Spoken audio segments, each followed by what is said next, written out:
Yes, j'étais en train de demander alors si Zeta, c'était encore le record pour une marque de mode sur Ulule en crowdfunding, comment on appelle ça, Ouais, en en campagne de pré-vente, quoi. crowdfunding, ouais, de financement. Toujours première? Il me semble que oui. Ça avait fait combien à C'était l'époque? 270 000 euros Putain, de levée. C'était en 2020, en c'est septembre ça. 2020. Mais c'est là que moi que je t'avais connu à l'époque, 2020, mais du coup c'était juste après le Covid, hein, c'est ça, Ouais, non? exactement. Et je m'étais dit, putain, mais c'est qui cette petite meuf, cette étudiante qui fait presque 300 000 balles en pré-vente quand moi, qui essayais plein de fois de monter des marques B2C, je peine à aller jusqu'à 100 000 euros à l'année, quoi. Et Et sans budget marketing. c'est ça qui est beau. Ouais. Tu cochais pas mal de cases quand même, hein. Tu peux réexpliquer comment en fait tu avais lancé Zeta comme ça et comment tu t'es dit, tiens, vas-y, je vais faire une pré-vente, je vais faire des pompes recyclées, et puis, enfin, même, il y a plein de choses à dire, mais je vais te laisser en parler, tu t'en parleras mieux que moi. Ouais, complètement. Donc pour mettre un peu dans le contexte, j'étais étudiante en 2019 quand j'ai commencé à bosser sur le projet. Donc je suis rentrée dans un incubateur étudiant et je voulais lancer ma marque de mode. Je voulais lancer ma marque, c'était très clair dans ma tête, je voulais pas être salariée. Donc je me suis laissé un an, donc rentrée en master en septembre 2019. Je me suis dit j'ai un an pour monter un projet et lancer la boîte au moment où je serai diplômée. Donc j'ai fait un peu un état du marché sur ce qui se faisait. Dans la fringue éco-responsable, il y avait déjà pas mal de marques qui dominaient le marché. Par contre, sur de la basket éco-responsable, il y avait très très peu de marques et personne faisait du 100% recyclé. Donc je me suis dit, ok, là il y a un créneau et ça va me permettre d'avoir un impact assez fort. Et donc j'ai commencé à faire les premiers dessins, à sourcer les matières, à partir au Portugal. Et donc la campagne de crowdfunding a été lancée en septembre 2020, un an plus tard. Là, t'es encore allié à eux ou Ouais, je c'est suis tout fini les juste études? diplômée. Tout T'es tout juste, juste ouais. diplômé. J'ai Ah, passé mon oral de mémoire en même temps que je lançais la campagne de crowd, en ok, fait. donc en fait, c'est un vrai projet entrepreneurial. Tout de suite, tu vois, c'est pas comme toi, cette histoire qui est un peu connue des deux fondateurs de Fago, Ouais, qui, du coup, bah, ça nous rajeunit pas, c'était il y a une ouais, quinzaine 10 ans, d'années. 15 ans, ouais. Eux, c'est un projet étudiant. En fait, ils ont fait ça pour avoir une bonne note, et puis ils se sont dit, bah, en fait, en vrai, on a fait tout le boulot. Est-ce qu'on n'essaierait pas de lancer Fago et après, avec la suite qu'on leur connaît? Non, toi, Ouais, c'est un projet entrepreneurial ouais, directement, c'est pas un projet complètement. d'école, quoi. C'était pas un projet d'école. Donc, du coup, putain, donc là, enfin, t'as quoi, 21, 21. 22 ans, 21 ans. 21 ans? Et tu te dis, je pars avec peut-être le peu d'argent que j'ai ou quoi, peut-être qu'on t'aide à ce moment-là. Je pars sourcer au Portugal un fournisseur, quoi. Ouais, j'avais 300 euros sur mon compte pour être complètement transparente à l'époque. Je bossais dans un bar à bière à côté des études. Donc, je finissais les cours à 18 h. Hop, j'allais bosser dans le bar dans le centre de Bordeaux pour gagner un peu d'argent le soir. Et en fait, toutes les économies, je les ai réinvesties dans le projet, enfin les petites économies. Et ouais, le projet, il est clairement parti de rien parce que je voulais pas contracter d'emprunt bancaire sans avoir de preuve de marché, sans avoir de preuve que c'était possible. Donc d'abord, la première étape, ça a été de donc, prendre les billets d'avion pour aller au Portugal, avec les quelques dessins que j'avais faits, les quelques matières que j'avais sourcées, et arriver au Portugal, d'aller voir les usines, de confronter mes idées et les dessins et de voir si c'était possible de le faire. Et à partir de ce moment-là, je me suis dit, ok, là on verra là on voit si je développe ou pas et si j'emprunte. Mais donc à ce moment-là, je suis partie ouais, avec 300 balles sur mon compte. Parce que là, toi, tout de suite, tu décides que ce projet, ce sera des pompes recyclées ou pas, quoi, en fait, ou pas, ou C'est- rien du tout, quoi. Ouais, Il faut que les pompes soient recyclées. ça a été assez clair parce que, en fait, j'ai regardé ce que faisaient les autres. C'était des baskets éco-responsables à partir de matières naturelles, biologiques. Mais personne faisait du 100% recyclé. Alors qu'il y a un tas de déchets à disposition, un tas ouais, de matières qui sont disponibles, qui peuvent être recyclées pour la fabrication des chaussures. Et donc, en fait, ma preuve de marché, mon axe de différenciation, il était là. Parce que du coup, alors spoiler un peu, mais en fait, ce qui est en plus marrant, en plus nous à Bordeaux, ça a fait tout de suite un grand bruit parce que c'était à base de, alors, De raisin, ouais, c'est ça, les de premières. grappes de raisin Ouais. recyclées du De coup, en marc fait. de raisin, ouais. Ok. Et en fait, à quel moment, c'est quoi? C'est l'usine qui te dit, moi, je suis capable de le faire avec ça, ou c'est toi qui arrives avec la matière en lui disant, est-ce que tu es capable de recycler ça pour m'en faire des pompes? Dans quel sens ça marche en fait? Non, en fait, c'est plutôt l'inverse. C'est que j'ai regardé comment est-ce qu'on construisait une chaussure. J'ai essayé de comprendre chacun des composants de la chaussure, à partir de quoi ils étaient faits. D'une basket traditionnelle, donc du plastique, du cuir, du coton, etc. Et pour chacun des composants, j'ai trouvé une alternative. Donc du plastique recyclé pour les lacets, du caoutchouc recyclé pour la semelle. Et pour l'extérieur de la chaussure, il me manquait la matière. Et donc, en fait, en sourçant sur des salons, sur des listes des exposants de salons de matières premières, j'ai trouvé ce cuir de raisin, ce faux cuir, Ok. fabriqué en Italie. Et donc, j'ai harcelé le fournisseur pour essayer d'avoir des échantillons. Et quand on a reçu les échantillons, on a fait le premier proto au Portugal. Ok, donc c'est dans ce sens-là que ça se passe. Parce qu'après, en plus, tu as dû aussi également aller sourcer un ou plusieurs vignerons pour te fournir la matière première pour Même faire le pas. cuir recyclé. Non, même pas. Non, pour le coup, la matière première, elle vient directement d'Italie elle provient de vignobles Et c'est eux qui italiens. sourcent les Ouais, vignerons, ouais, ok. exactement. T'avais pas fait ça avec des vignerons bordelais aussi, non? Si, après, on a Ah fait une ouais, après. collaboration avec un château de la région. Ouais. Ok, nice. Donc, du coup, tu vas au Portugal. Là, peut-être tu peux nous raconter, parce que pareil, c'est pas anodin quand même, à 21 ans, partir avec son sac à dos. Donc, je suppose que tu t'es dit, vas-y, j'y vais une semaine, peut-être un peu plus. T'avais tapé dans Google usine de fabrication de chaussures. Ouais. Tu les avais toutes un peu sourcées, toutes contactées, et t'as tout été les visiter, quoi, grosso modo. En fait, très simplement, il n'y en avait que 3 qui m'avaient répondu. Ok. Sur la centaine de mails que j'ai envoyés, il n'y en a eu que 3. Parce que forcément, quand tu parles d'un début de projet, d'un amorçage de projet où tu es tout seul, bien sûr, je mentionnais pas que j'étais étudiante, ni mon âge, mais je pense que ça se trouvait facilement sur LinkedIn, ça fait peur et souvent les usines ne répondent pas. Elles préfèrent des grands groupes ou des boîtes qui sont déjà amorcées. Donc déjà, tu élimines un paquet de fabricants. Et donc j'arrive, j'atterris à Porto, j'ai 3 usines à aller voir. J'avais loué une voiture pour 4 jours. Et donc là, bon, clairement à ce moment-là, ça fait flipper. J'arrive à l'aéroport et j'ai un petit moment, un petit instant où je me dis, mais qu'est-ce que je fous là? Parce qu'en plus, donc j'avais 3 quarts d'heure dans la campagne pour aller voir la première usine, 3 quarts d'heure de voiture. Et là, je me dis, mais qu'est-ce que je fous là? Mais qu'est-ce que je vais leur dire en fait quand je vais arriver? J'avais vraiment mes 3 esquisses faites à la main sur un bout de papier, 3-4 matières que j'avais trouvées. Et en fait, il fallait les convaincre. J'allais avoir 1 heure pour les convaincre de se lancer avec moi. Donc à ce moment-là, c'est hyper flippant. Et je Donc, me... à ce moment-là, t'as fait zéro prévente, t'as aucun Ah non, il n'y a volume à leur rien. promettre, Il n'y a même rien. pas de R. structure de société. Il y a à peine un nom de marque, ce qui est même plus Zeta aujourd'hui. Il n'y a rien. Ça s'appelait comment à l'époque? Zéro. Zéro. Pour basket zéro déchet. Ouais, pas mal, on aime bien. Mais c'est déjà pris en Allemagne. Donc Ok. j'ai pas pu. Et juste bah, dans la parenthèse, pourquoi Zeta? Zeta, c'est un dérivé de la fonction zéro en maths. C'est assez éloigné, mais c'est un dérivé de la fonction zéro en mathématiques. Et ça sonne hyper bien. C'est facile à se Et rappeler. donc Zeta pour les gens, donc Z-E-E, pardon, T-A. Voilà, c'est ça. Shoes. Accent grave. C'est Exactement. zeta-shoes.com ou Ouais, .fr? exactement. .com. Le .com, ouais, le Ok, site. tu peux continuer, pardon. Donc là, à ce moment-là, ouais, je suis un peu en panique. Et donc j'arrive dans cette première usine à côté de Porto, avec 3 quarts d'heure de Porto. Et là, à peine j'arrive dans l'usine, je rencontre le fils du directeur qui m'accueille à bras ouverts, qui a complètement cerné le projet, qui me dit ok, j'ai bien compris, c'est que des matières recyclées, uniquement en Europe, on source des fournisseurs au plus proche de notre usine, comme ça on travaille en circuit court. En fait, il y a une osmose qui se fait hyper rapidement. Et en fait, dans ma tête, je me dis ok, c'est lui. J'adore l'usine. Comment il s'appelle? Il s'appelle Thierry. Thierry. Non, écrit à la portugaise, écrit à la portugaise. T-I-E-2-R-I. Ok. Qui aujourd'hui est une personne dont je suis très proche parce qu'en fait, il a clairement co-créé la marque avec moi. Il s'est passionné pour la marque, pour le projet. Et il m'a aidé sur tout un tas de sujets au-delà de la production. Et donc, je travaille toujours avec lui aujourd'hui. Bien qu'on ait d'autres usines, mais ça reste l'usine mère de Zeta. Donc là, en fait, toi, tu avais dessiné des premiers modèles. C'est toi qui avais dessiné le logo aussi? Ouais. Et donc là, je suppose qu'il te fait des premiers protos. Il y a peut-être un, deux, trois, peut-être même plus aller-retour pour avoir le proto, au moins déjà le proto, on va dire, designé qui convient. Après, au niveau du confort, tout ça, il y a peut-être eu des choses à Mm. revoir. Mais là, ça prend combien de temps, toutes ces étapes? Ça a pris 8 mois. Ça a été Ah, c'est long, hyper quand même. rapide. Ah non, c'est rapide, Ouais, 8 c'est mois? rapide dans de la chaussure. Ok. Dans le textile, c'est un peu moins long. Tu as moins d'aller-retour. Dans la chaussure, c'est assez technique. Tu as une quinzaine de Ça composants. doit être l'enfer, les chaussures. Je pense C'est que tu as très, pris, très t'as compliqué. pris le pire produit, on est Clairement, d'accord pour avec ça. commencer, c'était pas forcément Ouais. le plus simple. Et c'est surtout que, en plus des matières qui sont recyclées, qui sont innovantes, comme une matière en raisin, c'est assez compliqué pour les artisans à travailler. Donc il a fallu aussi du temps pour appréhender la matière, pour comprendre comment est-ce que ça fonctionnait, comment ça s'assemblait. Donc c'était un petit défi aussi pour eux dans les usines.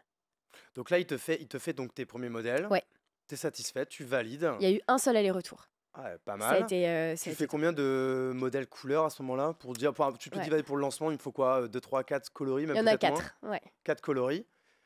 Donc là, l'étape d'après, je suppose que tu t'es pas tourné les pouces à attendre pendant 8 mois. Tu as préparé peut-être d'autres choses. Qu'est-ce qu'on fait pendant ces 8 mois, du coup, pour préparer un lancement? Ouais, il y a pas mal de choses. Il y a toutes les formalités administratives, donc création de la structure, dépôt de marque à l'INPI, donc au niveau de la marque au sens figuratif et au niveau de la marque du logo. Et ensuite, préparation de la campagne de crowdfunding pendant 6 mois. Là, Ça tu m'a pris choisis 6 mois. très vite de le faire sur Ulule. Ouais. C'est vrai qu'en soi, bon, sans faire offense aux autres, Ulule, c'est le leader français là-dessus. Il y a Ouais, et puis KissKissBankBank aussi, mais qu'on voit un petit peu moins maintenant. Je crois qu'ils ont été rachetés par La Poste. un petit peu moins, Ouais, et c'est surtout que Ulule favorise vachement les projets à impact. Donc tu as déjà toute une communauté de ouais. personnes qui sont sensibles à ces projets-là, qui sont abonnées à la newsletter ou qui suivent de près ce que fait Ulule. Et toutes les plus grosses marques Mm. éco-responsables se sont lancées sur Ulule. Et même si en soi, enfin, c'est toi qui me diras encore mieux, parce que moi j'ai fait des lancements sur Ulule, mais je crois que mon record sur Ulule, ça doit être 15 ou 20 000 euros, donc on est quand même très loin des presque 300 000 ou plus, non, Ouais, 270 000. 270. Ouais. Là-dessus, donc on est quand même assez loin de ton côté. Mais bon, la réussite d'un kick-off enfin, sur une plateforme de crowdfunding, c'est quand même le cercle proche et le second cercle qui fait que ça se lance et après, il peut y avoir en fait un effet un peu domino avec du coup la communauté de Ulule, plus des gens extérieurs si jamais il y a des retombées presse, quoi. Ouais, Ce qui a été complètement. ton cas. Mais on va essayer de rentrer un petit peu dans le détail de tout ça, même si bon, je sais pas si toi tu penses que tu as eu, il y a eu un peu un facteur chance ou quoi, ou est-ce que tu penses que tu serais capable de, en fait, de donner le playbook à quelqu'un en fait, pour dire ce qui a réussi pour moi, si tu refais exactement la même chose, ça va réussir aussi pour ton lancement. Il y a sûrement quand même des choses à refaire. Il y a eu, bien sûr, il y a des facteurs clés de succès, ça c'est sûr. Et il y a eu deux, trois gros leviers qui ont permis d'accélérer la campagne, quoi. Je pense que la première chose, c'est d'avoir une campagne qui soit hyper claire, hyper précise et bien brandée. C'est-à-dire que j'ai vraiment travaillé pendant 6 mois sur toute la partie graphique, tu sais, descriptive du projet, Ouais. avec le problème le problème que je résous, la solution, le descriptif, le porteur de projet. Ça, j'ai vraiment bossé dessus depuis, Et enfin, les, et les gens pendant souvent longtemps. vont un peu vite là-dessus. Quand je dis les gens, allez, je vais dire moi, à chaque Ouais, fois que j'ai fait une campagne, c'est le genre de truc, tu te dis, vas-y, je me cale 2 heures là-dessus. Erreur grave, il faut y passer plutôt ouais, c'est ultra important. plusieurs heures parce qu'en fait là c'est là où il faut vraiment soigner, comme tu disais, le design Il faut de la convaincre. présentation, tout le copywriting. Mm. Et puis toi, ce qui a été fort aussi, je me rappelle, c'était la vidéo. Et ce que j'allais te dire. Et le second point, qui est pour moi encore plus important que le graphisme, c'est la vidéo parce que en fait, elle va tourner partout. Elle va tourner potentiellement en ads, elle va tourner sur les réseaux sociaux, potentiellement de la presse aussi peut la relayer. Donc c'est ultra important d'avoir une vidéo qui soit courte, pas plus d'une minute 30, et qui relate ouais, les grandes lignes du projet, et surtout que le début de la vidéo soit ultra percutante. Ouais. Elle est encore live, enfin je veux dire, il y a encore une URL, si on tape Ouais, Ulule sur YouTube, Zeta, tu la retrouves. les gens peuvent encore aller voir si voilà, si il y a des gens qui veulent se lancer et voir bah, enfin, un lancement pardon, qui s'est bien passé, ils peuvent encore aller Ouais, regarder quoi. complètement. Et en plus, c'est assez drôle parce qu'on l'a relancé cette vidéo en ads et elle fonctionne hyper bien sur Ok. YouTube. Donc finalement, on s'en sert encore, ouais. Ok, je sais pas si les gens entendent là, mais là il pleut à verse à Ouais, en ce moment, Bordeaux. à Bordeaux, c'est un peu cata en C'est ce un moment. peu l'enfer depuis 3 semaines. Bon, je pense que ça s'entendra pas dans le podcast. Donc du coup, ok, là c'est enfin le grand lancement. Ouais. Euh, Pareil, donc là je suppose que ce qu'il faut faire c'est vraiment... Est-ce que tu avais fait une sorte de petit CRM avec tout ton cercle proche, ton second cercle? Tu avais préparé peut-être une base email, une base Instagram, Facebook. Est-ce que tu peux rentrer un peu dans le détail de Ouais, comment tu as lancé le truc? j'avais une landing, donc avant le lancement, Ouais, une page, landing page où j'avais linké Mailchimp, il me semble, pour récupérer des mails.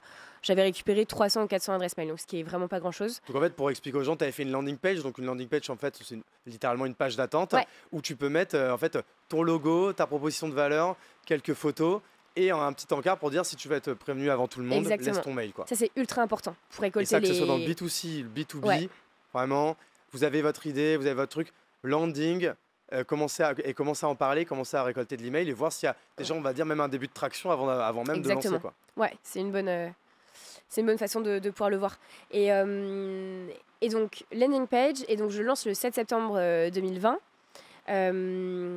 Et à ce moment-là, ça va assez vite parce que le premier jour, on atteint déjà le premier palier. Le premier palier qui était de... Enfin, l'objectif en fait. On atteint déjà les 100 paires de précommandés. Sur les 100 et sur les 100 paires, tu dirais qu'il y en a combien qui sont achetés par des proches, Je par dirais des la gens que tu moitié. connais? Donc bon, déjà c'est pas mal quand même Mm. d'avoir tout de suite 50 préventes de la famille ou quoi, parce que on est d'accord, on n'était pas sur un produit non plus à 20 balles. Je sais pas combien tu les On mettais en était prévente, entre 89 et 109 donc suivant le volume ce que qui est tu pas non choisissais. plus anodin. Donc déjà Complètement. pas mal d'avoir. En fait c'est ça, c'est que en fait Ulule pour qu'ils te mettent en avant aussi, ils veulent voir qu'il y a une traction. Donc c'est Voilà. pour ça que activer tes proches et tes un peu moins proches pour qu'ils achètent dès le premier jour. fait, ça, la communication vraiment publique, tu l'as fait quand tes proches, ils ont déjà acheté. Comme ça, les gens, ils arrivent, ils voient pas que ton truc, Il y a il est à déjà un certain 10%, quoi. pourcentage Ouais, voilà. qui est atteint complètement.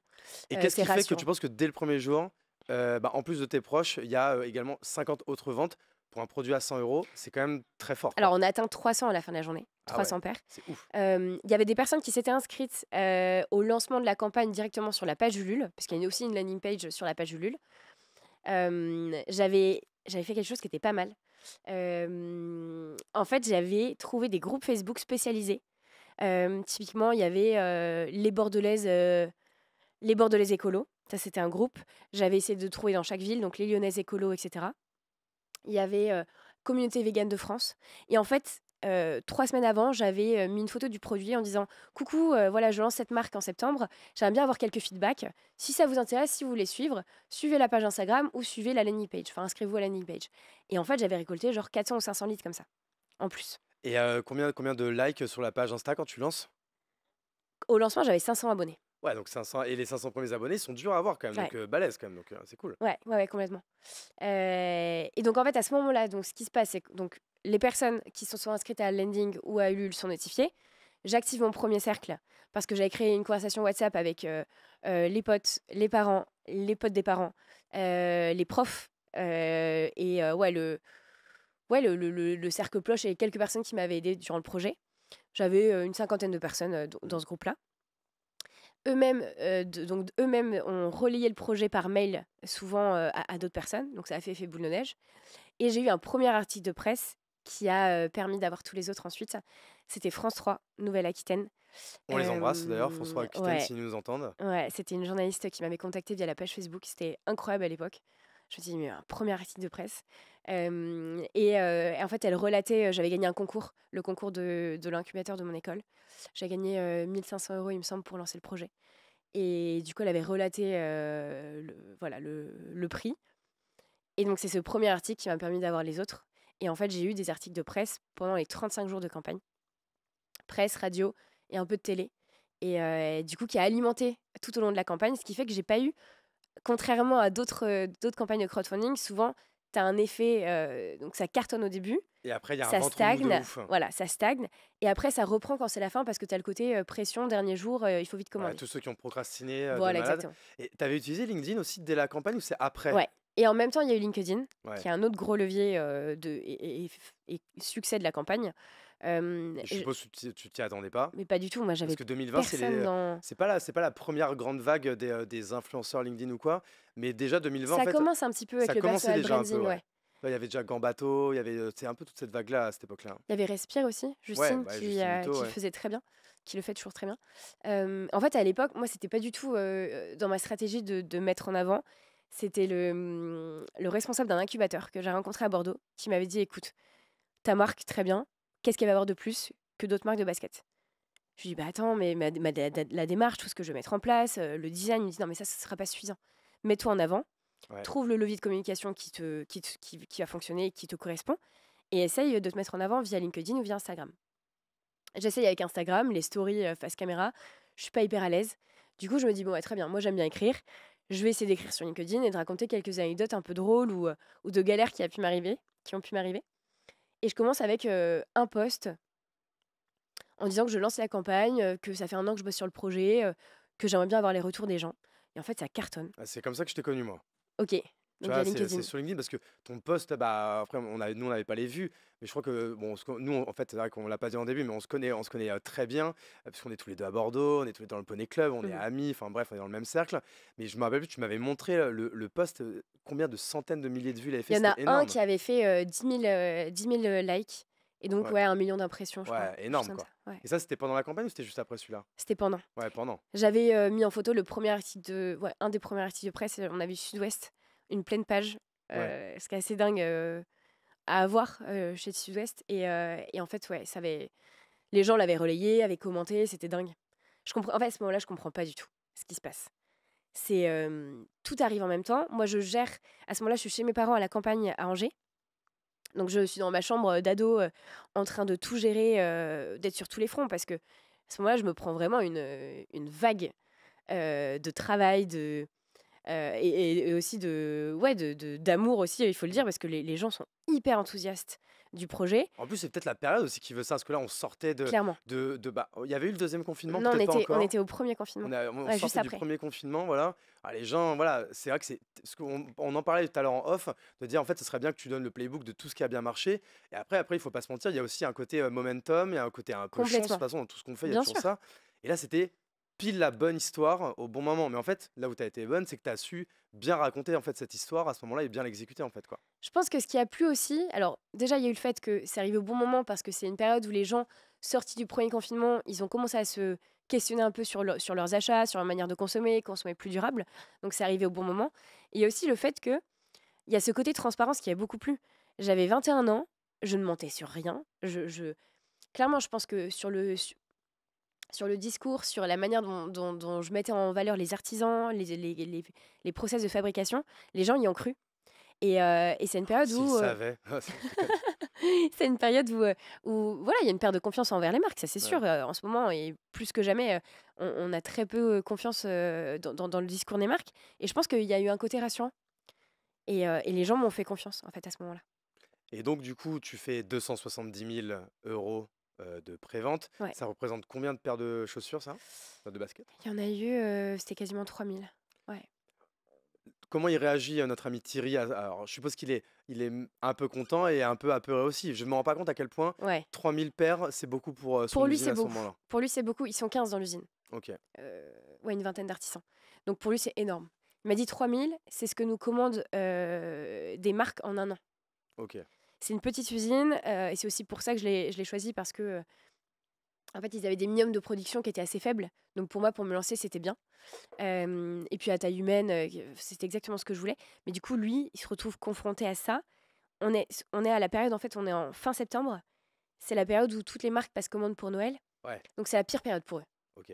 Donc moi, je leur avais annoncé un maximum de 300 paires. On se retrouve avec le triple. Le Le, 10 fois plus, le pardon. décuple. Le décuple.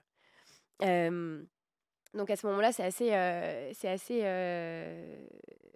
assez dingue pour eux. Et ils sont ultra contents, mais il faut tout réorganiser, tout planning de prod, recommander aux fournisseurs les matières premières. Ouais, donc c'est assez...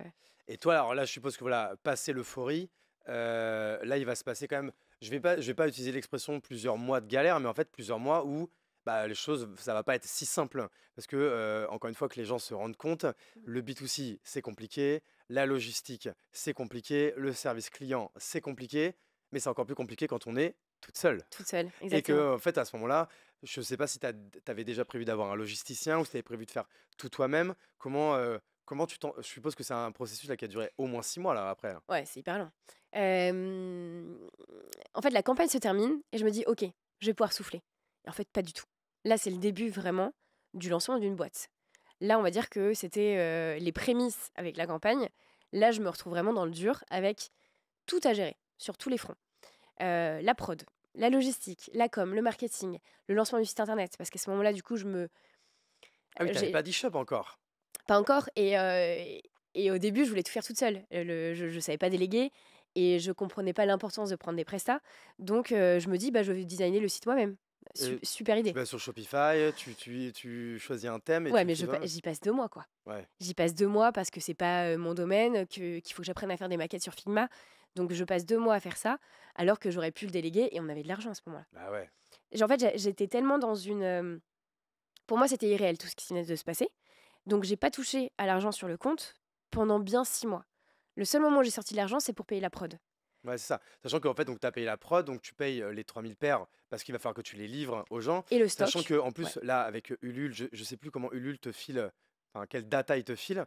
Mais là, il faut pareil que les C'est gens un se rendent enfer. compte. C'est que là, ils vont te filer en fait un fichier Ouais, où du coup, les gens ont. Donc, il y avait 4 modèles. ouais, Ils ont pris modèle 1, 2, 3 ou 4. exactement. Et après, il y a des questions de taille et Exactement. des adresses. Et je suppose qu'il y avait des adresses incomplètes et Là-dessus, des trucs comme ça. Ulule, pour ça, c'est assez compliqué parce que les gens ne peuvent pas choisir le coloris quand ils commandent. Donc derrière, on a dû envoyer un typeform, Oh non. tout Ah oui, donc récupérer. t'as même pas encore la data à ce moment-là. Pas encore. Oh putain. Le typeform, pour la plupart, il est tombé dans les spams des gens. Donc, on a dû les appeler au téléphone. Donc, j'ai eu mon petit frère qui m'a filé un coup de main à ce moment-là. Je l'ai missionné d'appeler les clients pour qu'ils complètent le typeform. On l'embrasse du coup également. Il s'est fait recaler un certain nombre de fois parce que les gens pensaient que c'était de la pub. Ok. Et, pardon. et du démarchage. Donc c'était assez drôle. Donc ouais, c'était une grosse galère à ce moment-là. Vient la question du logisticien. Parce que jusqu'à 300 paires, j'avais fait mes calculs, je m'étais dit, OK, on peut stocker chez mes parents, il y a une chambre de libre, on va réussir à trouver un agencement. J'avais avec mon père pour un système pour aller à la poste, pour aller livrer. Et en fait, au bout de 300 paires, mon père il vient me voir, il me dit, mais Laure, hors de question en fait. Tu vas trouver un entrepôt, Ah bah oui, clairement. tu vas assurer la logistique et nous, on stocke rien à la maison, quoi. Et donc à ce moment-là, je me fais accompagner par un logisticien parisien qui va assurer la livraison des 3000 premières paires. Ok, et là, je suppose qu'il a été difficile aussi, c'est de lui donner un fichier clean pour que lui, il Ouais. puisse du coup bien réceptionner les paires et du coup savoir que la paire de Zeta avec le logo bleu en taille 42, il faut l'envoyer à Philippe Dupont qui habite dans le En Loir-et-Cher, quoi. Lorraine. Ouais. Complètement. Et on embrasse les gens de Lorraine et de Loir-et-Cher, c'est vraiment été assez random. Pardon. Donc, Ouais, parce qu'en fait, il faut tout remettre au propre sur un Excel. Donc, enfin, en fait, j'y passe des heures, quoi. ouais. Dans l'opérationnel, j'y passe Là, des ça a heures. dû être l'enfer, ça, un peu. Ouais. Ouais, c'était compliqué. C'était très compliqué. Et à ce moment-là, en fait, je me pose pas du tout la question. Je prends pas le recul nécessaire pour me dire, OK, j'ai déjà besoin de consolider une équipe et j'ai besoin de recruter. Et à ce moment-là, pas du tout. Je continue en fait, à tout faire solo. Parce que nous deux, on s'est connus, je pense que c'était, là on est en 2024, hein, parce que quand on tourne, là on est C'était au mois de 2022, mars je pense. 2024, je pense que ça devait être peut-être début 2022. Ouais, Tu avais déjà une année complète ouais, c'est ça. dans les pattes, Début 2022. et déjà à ce moment-là, je crois que tu avais fait plus d'un million, donc là Mm. déjà on spoil un peu, et je crois que tu avais peut-être deux personnes dans ton équipe ou trois Ouais, personnes, quoi. ouais, des alternants. Et Donc ça, Camille on qui sent que arrivait. ça a été quelque chose que tu as eu du mal à faire ça, à déléguer, déjà peut-être à des prestats ou des freelances ou des agences externes, et même après recruter et déléguer dans ton équipe, quoi. J'ai eu beaucoup de mal parce que tu t'es passé par là aussi.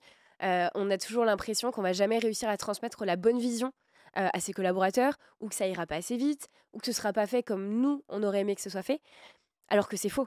Hmm. Aujourd'hui, avec du recul, je me rends compte. Mais On c'est va l'exercice le beaucoup plus plus difficile, hein, vite. on est d'accord, hein. Enfin, On- moi, de mon point de vue en tout cas. Aujourd'hui, je me rends compte, j'aurais été beaucoup plus vite si j'avais réussi à recruter et à déléguer. Et à l'époque, en fait, je me dis, ok, non, je vais perdre du temps, donc je fonce tête baissée, j'avance sur tous les sujets et j'essaie de gagner du temps. Sauf que ça m'en a fait perdre en réalité. Euh, donc à l'époque, je recrute une alternante au bout de 6 mois qui Donc pour va, t'aider dans l'opérationnel, quoi. qui va m'aider sur l'opérationnel, Anne, à qui je pense très fort parce que ça a été une année compliquée pour elle, je pense, à être sur tous les fronts et à devoir tout gérer. Et donc, en fait, on avance comme ça à deux jusqu'à ce que Camille rejoigne la boîte d'abord en freelance, puis en CDI. Mon premier CDI, la première CDI de Zeta. Et donc Camille, qui aujourd'hui gère toute la partie finance et opérationnelle. Ok. Donc là, en fait, ce qu'on a vu, on a vu un peu le playbook de comment, bah, déjà, comment créer un produit, comment trouver ses fournisseurs, comment faire un lancement, réussir son lancement, comment du coup gérer l'après-lancement, donc qui est souvent, on va dire, un peu difficile parce que tu es un peu dans l'itération Mm. c'est la première fois que tu le fais. Mais attends, du coup, j'aimerais qu'on voit un peu les étapes d'après. Donc, tu as commencé un peu à en parler, c'est parce que tu restes une marque e-commerce de base. Euh, je suppose que tu commandes les 3000 paires pour les envoyer à ceux qui l'avaient précommandé, mais que tu prends aussi un peu plus de Le stock stock, ouais. pour, on va démarrer, démarrer la vraie vie de la marque, en fait, quoi. Comment ça se passe Complètement. à ce moment-là? Est-ce que c'est, du coup, ça, c'est dès début 2021, quoi. Ouais. En février 2021, je lance le site internet. J'ai commandé 300 paires non, 500 paires pour le stock initial, basé sur des stats. J'avais essayé de faire des stats par rapport à la campagne Ulule, ce qui avait plus les Ouais. pointures. Le vendredi soir à 18h, je lance le site. 300 paires sont vendues le soir même. Ah, donc c'est les gens Qui qui étaient attendaient. vénères, qui n'avaient pas pu commander Voilà, sur Ulule, quoi. exactement. Et là, Donc, je tu as me créé dis, des fans, en fait. C'est ça, en fait, tu vois, ça, on en parlera peut-être un peu après, parce que tu l'as peut-être fait malgré toi, mais en fait, tu as réussi, en fait, l'exercice qui est le plus difficile, c'est de rendre les gens amoureux de ta marque, en fait, de créer, en fait, ce qu'on appelle une love brand. une love Et c'est brand, ça ouais. qui est hyper difficile. Enfin, moi, perso, par exemple, j'ai jamais réussi à le faire, en tout cas en B2C. Euh, Comment tu l'expliques ça, que les gens, ils soient tombés amoureux de ta marque? Il y avait aussi le sujet de la création de la rareté qui était assez dingue parce que, en fait, pendant 4 mois, du coup, les gens ne pouvaient pas acheter de produits. Et donc, ils ont attendu patiemment et ils nous relançaient sans arrêt. Ils sont inscrits à la newsletter pour savoir quand est-ce que se ferait le lancement. Et donc, en fait, le jour J, ils étaient prêts à commander. Et oui, il y a ce sentiment de rareté qui s'est créé en fait pendant un mois parce que on était sans arrêt out of stock. Et les gens arrêtaient même mon alternante dans la rue pour savoir comment est-ce qu'elle avait fait pour avoir ces paires de chaussures. Ok. Donc sans le vouloir, on a créé un sentiment un peu de rareté, d'urgence à avoir le produit parce qu'il était introuvable. Et donc on a surfé un peu là-dessus pendant un an.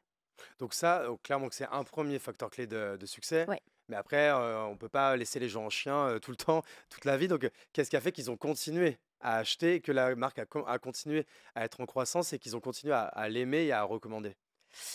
La démarche, évidemment, le produit en lui-même, qui était quand même très cool, le confort, tout le monde nous faisait des retours de ouf sur le confort de la chaussure. Et puis la marque, l'image qu'elle véhiculait, on avait une communauté très forte en fait. La communauté, elle s'est créée assez rapidement, à la fois sur Instagram et sur LinkedIn.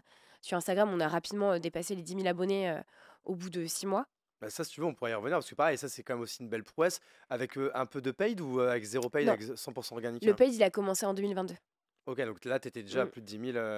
Ouais. Ok, et pareil, alors ça, comment pareil pour quelqu'un, on va dire comme moi, par exemple, qui veut monter une marque, et comment on fait pour créer une communauté et avoir 10 000 followers, mais 10 000 fans, vraiment sur Instagram? Est-ce que tu, sans encore une fois donner le playbook ou quoi, est-ce que tu pourrais donner les quelques étapes et les quelques bonnes pratiques que toi, tu as essayées qui ont marché? Le plus important pour moi, c'est de créer de la proximité. On est né DNVB, donc une marque purement e-commerce. C'est hyper difficile de casser cette barrière du virtuel. Et donc, je mettais un point d'honneur à essayer d'être la plus accessible possible. Je dis je parce qu'à l'époque, on était Je deux, la marque, en fait. je la marque. Être la plus accessible possible. Donc, ça passait par des lives Instagram, par des vidéos story sans arrêt. Quand les gens m'écrivaient en DM sur Instagram pour avoir des questions sur la marque, souvent, je répondais en vidéo pour essayer de créer justement ce lien de Pas mal. proximité. Ouais, et pour en fait créer cette accessibilité qu'on ne retrouve pas forcément avec une marque digitale. Ok, donc ça, quand même, premier très très bon conseil. Ensuite, est-ce que tu en aurais d'autres là comme ça qui te viennent, qui pour toi expliquent le succès que tu as eu dès le départ en fait sur la marque? L'autre levier, c'était LinkedIn. Ouais, D'essayer de relier un maximum d'infos. Surtout qu'on n'avait rien à raconter à ce moment-là. Pendant une période de 6 mois, entre la fin de la campagne et le lancement du site internet, il n'y avait rien à raconter parce que la marque était en construction et il n'y avait pas de site. Donc il fallait alimenter sans arrêt avec des anecdotes, avec des galères, vraiment de la transparence, des anecdotes hyper vraies sur ce qui se passait derrière les coulisses de création d'une marque. là tu postais quoi une fois par semaine? C'était quoi un peu Ouais, une ta fois par semaine à peu régularité, près. hein? Quand j'avais quelque chose à dire, souvent. Mais très souvent, c'était pour parler des galères et des délais de livraison, de retard de prod. Mais en fait, les gens adorent ça. Ok. Ils adorent parce que l'entrepreneuriat, ça fascine. Il y a quelque chose d'hyper hyper sexy dans le fait d'entreprendre. Et on parle très souvent des réussites, mais pas de ce qui se cache derrière lorsqu'on crée une marque. Et donc, l'idée, c'était surtout de relater toutes les galères que je pouvais rencontrer. Et Dieu sait qu'il y en a eu pendant ces 6 mois avant le lancement et même pendant l'année de lancement. Et donc, je racontais tout ça au travers de photos, de posts sur LinkedIn. Et en fait, la communauté, elle s'est créée comme ça. Et très rapidement, j'ai atteint les 15 000 abonnés sur LinkedIn avec 3-4 posts. Ouais, c'est vrai que je me rappelle à l'époque, c'était un mélange. J'étais mélangé, impressionné, un peu énervé aussi, parce que c'était un peu relou que avec un seul post, tu arrivais à faire autant de vues que nous avec une dizaine. Mais donc, du coup, si on résume, déjà, on fait un premier résumé d'étapes là pour les gens. Ce que tu dis, c'est que du coup, c'est vraiment la proximité, la transparence. Donc, le côté, alors ça, le buzzword à la mode, le côté building public, c'est-à-dire qu'en fait, tu as Mm. construit la marque avec en fait ta communauté grandissante en leur disant absolument tout ou presque tout, encore une fois de la manière la plus authentique possible. Un mot que tu n'as pas utilisé, mais bon, c'est quand même ce que tu as fait, c'est le côté régularité. Tu vois, que ce soit sur LinkedIn, Instagram, Instagram, Facebook, c'est la même chose. Ouais, bien sûr. Mais c'est que voilà, il faut jamais rester une semaine, mais encore moins un mois, 2 semaines sans poster. Tu postais régulièrement. Le souci du détail aussi, tu vois, quand on disait, voilà, tu répondais à tous les DM, parfois pas juste un oui, je te remercie Michel, hop, En bim, personnalisant, petite vidéo personnalisée, voilà, c'est le souci du détail bien sûr. et le sur-delivery pour le client. Mm. Que le Euh, consommateur ait l'impression qu'il est unique ouais, et ouais, qu'en fait, qu'il a ce lien presque intime avec la marque et avec la fondatrice, du coup, en l'occurrence. Mais ouais, qu'ils se sentent uniques et vraiment le chouchouter, quoi. ouais. Et être accessible par tous les moyens de communication possibles. J'hésitais pas à décrocher mon téléphone. Il y a un moment où Donc, à partir du moment où les gens ont été livrés, donc 3 mois après, 3 mois après ce qu'ils étaient livrés, qu'ils aient pu tester la paire, j'ai pris une dizaine de personnes random parmi les premiers clients. Je les ai appelés une après-midi. Et en fait, j'aurais posé plein de questions sur le confort, l'image qu'ils avaient de la marque, ce qu'ils appréciaient, pourquoi ils avaient commandé, le prix, leur sensibilité au prix. Et en fait, c'était trop bien parce que j'ai eu des gens hyper enthousiastes au téléphone, des gens qui m'ont dit aussi ce qui les avait dérangés ou les points d'amélioration. Et en fait, là-dedans, il y a des personnes avec qui j'échange toujours parce qu'en fait, on a créé cette relation hyper proche depuis le début. Et dans notre communauté, on a encore des gens de la campagne Ulule qui nous écrivent régulièrement et qui en sont à leur 5e, 6e paire. En fait, on a réussi à créer de la fidélisation et de la rétention. C'est ce qui est hyper dur dans la chaussure. Grâce à cette communauté qu'on a réussi à entretenir et à fidéliser. Ouais, bah écoute, plein de points encore une fois hyper intéressants. L'un des premiers l'un des premiers facteurs, enfin, des principaux facteurs clés de succès, pardon, putain, je sais même plus parler, que t'as indiqué, c'est aussi le fait d'incarner sa marque. Donc là, le fait que toi, tu sois le visage de la boîte. Donc souvent, quand on est solo founder, là, c'est pas difficile, c'est Mm. soi-même. Quand on est deux ou trois, bah, souvent, il y en a un des deux ou trois qui incarne. Donc ça, tu l'as fait un petit peu sur Instagram et surtout sur LinkedIn. C'est quand même très bien marché. La preuve, moi j'ai connu Zeta et j'ai acheté ma première paire de Zeta avant qu'on devienne amis parce que je t'ai découvert C'est vrai. sur LinkedIn, donc hyper important. Et après, ce que tu as décrit, c'est ce qu'on appelle en marketing de la user research, c'est-à-dire que ça se fait beaucoup en B2B et ça se fait également en B2C. Ton cas l'incarne, mais c'est le fait en fait de demander son avis en fait à tes clients parce qu'en fait, il n'y a rien de mieux que eux pour te dire ce qu'ils ont bien aimé, donc ce qu'il faut accentuer et ce qui s'est mal passé et ce qu'il faut du coup améliorer, quoi. Et c'est quelque chose qu'on fait toujours aujourd'hui. Moi, je pense que c'est ultra important de répondre à un besoin et de ne pas créer un besoin. On crée un produit parce qu'il répond à un besoin du marché et qui va correspondre pleinement aux attentes du client. Un produit ne se vendra jamais aussi bien que s'il répond à des caractéristiques précises et à des attentes d'un persona clé, en fait. Et donc aujourd'hui, on s'en sert aussi, on fait des questionnaires de co-création de produits. Euh, Typiquement, je vais lancer des chaussettes. J'ai besoin de savoir si le client préfère des chaussettes hautes, des chaussettes basses, si elles soient épaisses, en mode chaussettes de sport ou chaussettes fines. Quelle couleur est-ce qu'il préfère? Parce que j'ai un panel de coloris infini. Et tout ça, ça va m'aider à aiguiller le développement de mon produit et à m'assurer les ventes derrière. Et en plus de ça, parce que le client s'est senti investi dans la co-création, dans le développement du produit, il a envie de l'acheter. Il a Ouais, l'impression clairement. d'avoir participé à la création. Ça, c'est l'un des facteurs clés de succès par exemple, de la Complètement. marque Asphalt, qui est également à Bordeaux, qu'on connaît tous les deux, qui, on va dire, l'un des facteurs clés de succès, c'est qu'il a co-créé les produits avant de les mettre en prévente Complètement. avec sa communauté, quoi. Et ça fonctionne parce que le produit, il a été créé pour répondre à un besoin. Ok, hyper clair. Maintenant, le prochain sujet, c'est que toi, tu as créé Zeta à une époque où on parlait encore beaucoup de DNVB. Donc, est-ce que tu peux décrire déjà ce que c'est une DNVB? Parce que je crois que je ne sais plus ce que ça veut dire ce sigle.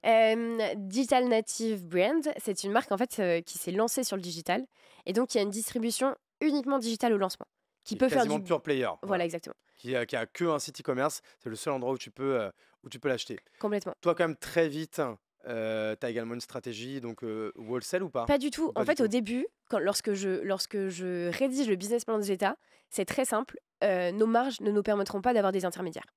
Ok. Donc c'est impossible pour nous de faire du wholesale et de vendre à des boutiques. Alors, on va peut-être expliquer. Du coup, le wholesale, en fait, c'est quand, par exemple, si Zeta est revendu chez Citadium, bah ça, c'est du wholesale. Complètement. Si Zeta est revendu dans une boutique Zeta, là, on appelle ça du retail. Mais Exactement. du coup, souvent, parce que ça coûte cher comme d'avoir sa propre Ouais, boutique ou quoi, les marques ont plutôt une stratégie wholesale, c'est-à-dire être revendues par des revendeurs, quoi. complètement. Mais pour être revendu par des revendeurs, tu as parlé de marge, c'est que là, il faut avoir des marges de cochonneau. Parce que Clairement, parce que Parce que je me donne un peu les l'intermédiaire... prix. Enfin, si on me donne par exemple une paire Zeta, on va dire qui est payée, qui est revendue 100 euros TTC en boutique, il faudrait que tu la revendes combien au revendeur pour qu'il En fasse fait, sa c'est marge? très simple. Le distributeur, enfin la boutique, elle applique un coefficient de 2,5 sur le Ok. prix TTC. Donc tu prends le prix de 150 euros, tu divises par 2,5 et ça te donne le prix qu'on touche, nous, lorsqu'on voit une boutique. Autant te dire que on ne fait pas nos marges sur le B2B. Ouais. Par contre, pour nous, c'est un autre levier. C'est un levier de communication. Ça permet de pénétrer des marchés étrangers, par exemple, en allant distribuer nos chaussures dans des boutiques en Allemagne. C'est un gros levier de communication et ça nous permet de ne pas déployer des campagnes d'ads SIA énormes avec des gros budgets. Et donc, ça permet de pénétrer un marché. Ça permet aux consommateurs de tester le produit, ce qui est ultra important dans la chaussure. Et donc, c'est un peu, pas l'erreur que j'ai fait au début, mais en me disant je vais être uniquement pure player et en vendant uniquement mes chaussures en ligne, j'avais omis le fait que le client a besoin de tester le produit. On est sur de la chaussure. Ouais. C'est pas comme sur un t-shirt où on va connaître plus ou moins sa taille M, L. Sur la chaussure, chacune des marques taille différemment. Donc, c'est ultra important pour le client de pouvoir l'essayer en boutique. Et on est sur un produit innovant qu'on a envie de tester. Le raisin, le café, toutes ces matières-là, c'est des ouais, c'est surprenant, c'est curieux et du coup, le client a envie de les retrouver en boutique. Donc là, du coup, une fois que tu te dis ça, Mmh. qu'est-ce que tu mets en Ouais, place, du coup? donc on va dire que la chance que j'ai eue, c'est qu'on a très vite fait du volume, donc j'ai amélioré mes marges et donc ça m'a permis de rapidement, accepter les propositions qu'on a reçues de boutiques. La première demande qu'on a reçue, c'était la Cité du vin à Bordeaux. Évidemment, raisin, vin, ça faisait sens. Côté Qui bordelais, est, voilà. ouais, qui est aujourd'hui un de nos plus gros, distributeurs en termes de volume. Incroyable. Alors, tu vois, ça, Hem, j'aurais pas dit. Moi, j'aurais pensé ouais. que c'était sympa pour faire un peu de branding ou quoi. Non, non, C'est ça que la c'est Cité du vin, ouais, ça vend de la pompe.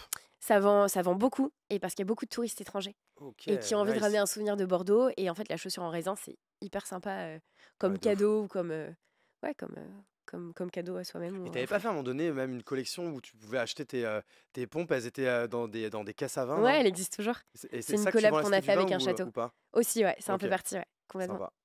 Et donc ça on arrive, rapidement à avoir quelques distributeurs, à droite à gauche et puis on fait quelques salons de la mode à Paris, en Italie et en fait on comprend que dans la mode,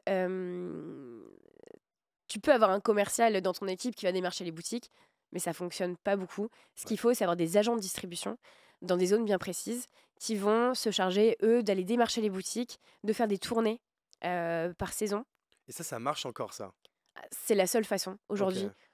pour pénétrer des boutiques, en fait, c'est simple, il y a des boutiques qu'on a essayé de démarcher pendant des mois, qu'on n'a pas réussi à avoir et quand on a pris des agents, au bout de 2 semaines, c'était signé. Parce que l'agent, il a les clés, il rentre, quoi. Ouais, En fait, OK. il les connaît, depuis un moment, donc il a une relation particulière avec eux, et souvent les boutiques, en fait, les responsables de boutique ne veulent parler qu'aux agents parce que, Ouais, ils veulent pas avoir 1000 voilà, interlocuteurs, en fait, quoi. exactement. Donc très rapidement, on commence à prendre des agents en France et aujourd'hui, notre réseau, il est, en fait, le réseau de distribution des États, c'est, des agents en France, au UK, en Allemagne, en Autriche, en Suisse, bientôt en Italie et en Espagne. OK. Combien de boutiques là, tu À revendu? date, 70. OK, je me rends pas compte, 70 c'est beaucoup, c'est pas beaucoup, c'est Non, on a encore moyen? de la marge. Objectif 150, avant la fin de l'année. OK, nice. Donc ça est-ce que du coup vous refusez comme certains types de boutiques? Je Ouais. suppose que tu veux pas être revendu, n'importe où. Est-ce que genre on peut, je sais pas, on peut retrouver des états dans des boutiques juste à côté de Nike et Adidas ou justement ça c'est quelque chose que vous ne faites pas du tout? Est-ce que tu es seulement dans un seul type de réseau? Par exemple des réseaux, réseau vegan, réseau bio, réseau, recyclé, réseau, ou Surtout non? pas, Non? surtout pas.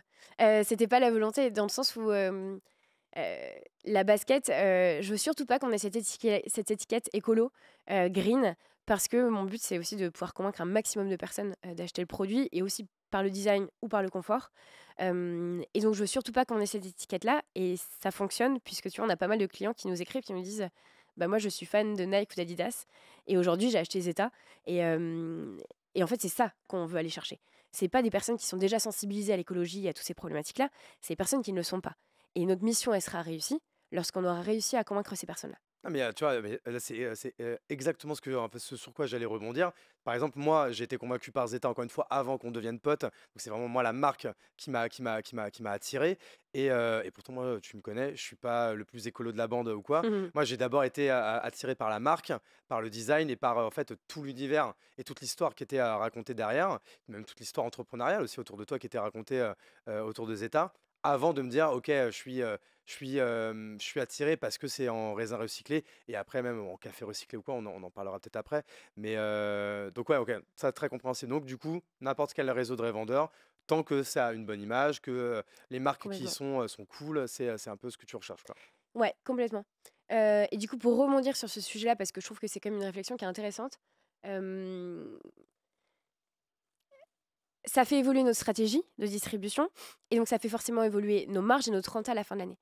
Là où avant, j'étais focus sur: «Je veux faire un maximum de ventes online pour avoir la meilleure renta à la fin de l'année», Aujourd'hui, ça évolue parce que faire du B2B, ça permet de faire du volume, ça permet de faire de la visibilité, ça permet d'augmenter le CA, évidemment, et c'est une stratégie long-termiste. Donc, je suis plus forcément focus sur faire des ventes uniquement online avec la meilleure renta, sachant qu'aujourd'hui, en plus de ça, c'est assez compliqué quand on voit les coûts d'acquisition en ligne, Parce que mais la marge en ligne baisse aussi. complètement.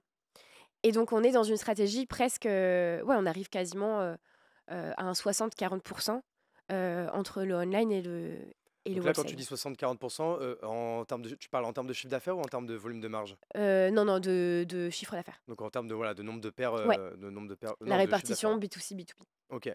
Et ça, à terme, dans tes prévisions, c'est un truc qui va même s'inverser à terme ou pas? Non, il faut pas. Ok. Non, non, je veux quand même qu'on fait nos meilleures marges malgré tout en ligne. Donc, il faut quand même garder un ratio qui soit assez proportionnel. Tu garderas quand même ton ADN quand Ouais, même web, complètement. quoi. Ouais, Ok. complètement. Mais voilà, c'est assez intéressant de voir comment initialement j'avais pensé la marque comme une DNVB et qu'en fait les choses évoluent. Parce que le marché évolue, parce qu'en plus de ça, il y a une recrudescence du commerce physique cette année. Les gens repassent beaucoup plus sur de l'achat en boutique, alors que pendant le Covid, c'était vraiment on achète tout en ligne. Donc en fait, la stratégie de distribution et la stratégie tout court, elle évolue en fonction du marché et en fonction de la situation conjoncturelle aussi. Ok. Et du coup, bah, pour continuer sur ce sujet, je sais que tu as eu un pop-up store, tu as ouvert ta propre boutique récemment qui sont adossés à vos bureaux. C'est quoi ta vision? C'est quoi ta stratégie? Justement, on parlait tout à l'heure on me donnait le bon mot de vocabulaire pour ça. C'est quoi ta stratégie en termes de retail? Vas-y, je te laisse tousser. À tes souhaits. Merci. Ce sera pas du tout coupé au montage. S'il sera coupé. La stratégie retail, bah, l'objectif d'ouvrir une boutique, c'était pas forcément immédiat. Ça s'est présenté parce que il y avait ces bureaux qui se libéraient et qu'il y avait un espace à côté qu'on a exploité pour en faire une petite boutique, enfin un showroom parce que c'est assez petit. Mais l'objectif d'ouvrir une boutique en propre à Bordeaux, c'était plus à horizon 3-5 ans. Donc ça a un peu précipité les choses.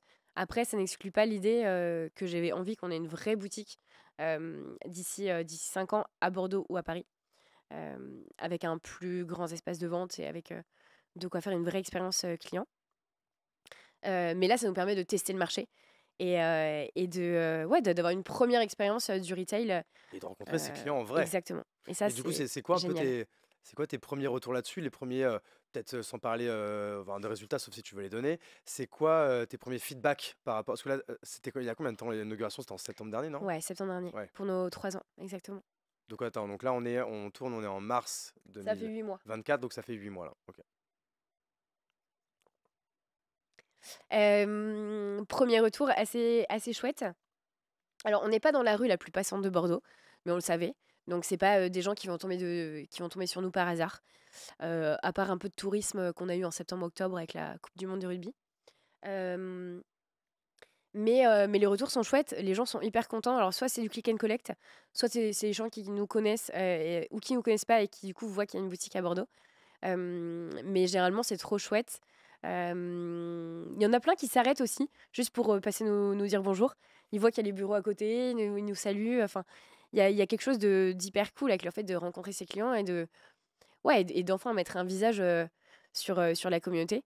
Il y a des gens qui viennent tout fièrement avec leur première paire de la campagne Ulule qui me disent: «Ah, mais moi, j'étais parmi les premiers. C'est rigolo, quoi. Et ça permet de casser la barrière du virtuel et de devenir une marque un peu plus proche de sa communauté. Ok, moi il y a un truc sur lequel je voulais qu'on revienne. Et ça, en fait, c'était pile au moment où on a commencé à se connaître. Et cette histoire, je la trouve assez ouf. C'est cette collaboration de Maboul que tu as fait avec Nespresso. Ouais. Tu m'avais raconté l'histoire à l'époque, je m'en rappelle plus exactement. Donc en plus, même moi, ça va me faire une piqûre de rappel. Comment on en vient à monter une capsule avec. Désolé pour le jeu de mots. Collection capsule, Une ouais. collection capsule Ça marche bien. avec Nespresso. Et je crois même en fait où tu as été presque dealé avec le PDG Europe Ouais, ou PDG Monde. PDG Monde. Ouais, Guillaume. Tu étais dans son bureau tranquillement pour lui dire écoute-moi frérot, on va faire une paire de pompes ensemble. Enfin, comment ça s'est passé? Est-ce que tu peux raconter un peu la genèse de ça? L'histoire, elle est incroyable. C'est grâce à LinkedIn, ça, je crois, non? Ou C'est c'est grâce à la LinkedIn. télé? Non, Comment? c'était grâce à un passage télé ou c'est grâce à LinkedIn? C'est LinkedIn, c'est grâce à l'article de Sud-Ouest. Ok. En fait, il a vu l'article de Sud-Ouest relayé sur LinkedIn. Donc vraiment sorti de la campagne, c'était en novembre 2021. Ah, donc c'est très tôt. 2020. 2020 ou 2021? 2020, ouais, c'est ça. On a bossé 1 an et demi dessus, donc c'est ça. Il voit l'article passer, il m'envoie un message sur LinkedIn que je n'ouvre pas, que je ne vois pas. Il me relance et au bout du 2e message, je dis: «Mince, je vais quand même, regarder qui c'est». Et je vois que c'est Guillaume Leukens, donc le PDG monde de Nespresso, qui m'écrit: «Coucou Laure, génial les baskets en raisin, on a du café, on fait des baskets en café?» Point d'interrogation. Et là, je me dis: «OK, c'est pas possible aujourd'hui. Il n'existe pas de matière en café sur le marché, donc c'est impossible de faire une basket, à partir du café». Et en fait, il me dit: «Bon, il faut qu'on trouve une solution, je te mets en relation avec mes équipes, on avance ensemble sur le projet». Donc de là, je me dis: «OK, il va falloir trouver un fournisseur, le convaincre de lancer de la R&D pour fabriquer du cuir de café qu'on va pouvoir mettre sur la chaussure». Parce que, en fait, c'est ça. Parce qu'au au début, toi, quand tu sourçais des matières, tu avais sourcé du coup des gens qui disaient: «Nous, on sait faire Voilà, exactement. du cuir avec» Des matières on qui appelle ça existent avec déjà. avec des grappes de raisin, non? Ouais, des déchets, du marc de raisin. On appelle ça du marc de raisin Ouais, aussi? Comme le ca on MARC. dit du marc de Ouais, café? OK. exactement. Mais sauf que là, en fait, le café, ça n'existe pas. Donc en fait, il va falloir, que des gens fassent, comme tu dis, de la R&D, donc la recherche et développement, pour le faire, quoi. Donc pendant 4 mois, mon